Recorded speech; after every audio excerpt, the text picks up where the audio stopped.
the radial growth of roots will often damage structures such as walkways, driveways, and foundations.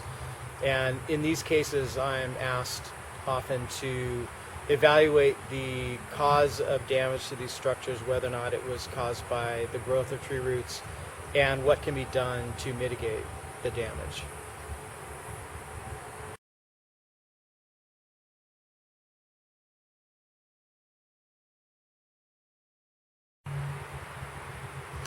What are you typically asked to do in these cases? I'm asked to confirm whether or not the damage is caused by tree roots, and then I often need to know which tree the roots are coming from if they're causing damage. Are they coming from the claimant's property or from another property? And then what can be done to mitigate the damage from the roots? Does the tree need to be removed? Can structures be modified to accommodate root growth? Can the roots be cut safely? That type of thing.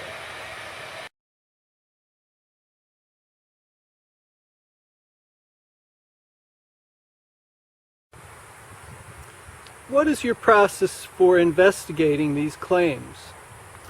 Well, I first interview the parties involved, and then I observe patterns of tree growth as well as the structures. I may want to see, is the structure lifted, and if so, is it lifted in a certain characteristic pattern that suggests root damage?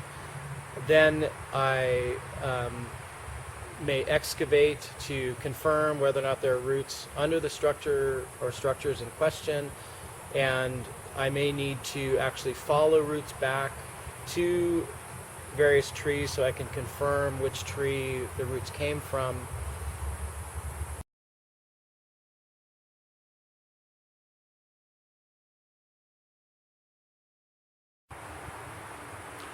I understand you use ground penetrating radar.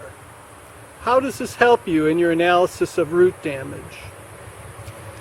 I use ground penetrating radar in cases where I need to look below concrete or asphalt to look for evidence of root growth. This can be particularly helpful where I can't excavate next to a structure, and also for understanding in what locations under a structure roots exist. In other cases, it's helpful to work with an engineer who can conduct their own studies of a different nature to confirm whether or not roots are damaging the structure and whether or not there are other causes of damage to a structure.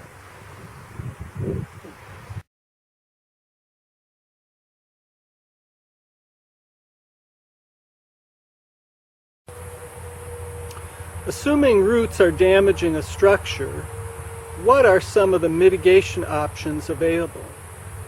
There are many different mitigation options available, and the mitigation options available are going to depend upon the nature of the problem, what structures are damaged, how close the tree is to the damage, and what the amount and number of roots that might need to be cut to repair or rebuild the structure, what type of flexibility the claimant may have regarding modifying structures to accommodate tree root growth, and other factors.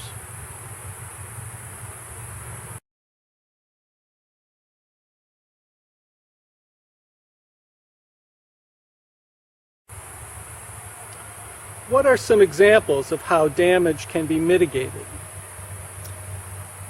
In some cases, structures can be repaired or replaced in such a way that roots don't need to be cut. So, for example, walkways or decks might be floated over roots, allowing some space for root growth. In other cases, roots may need to be cut, and depending on the size and number of roots cut, this can be done safely. In other cases, it can't be done safely, and the tree really should be removed.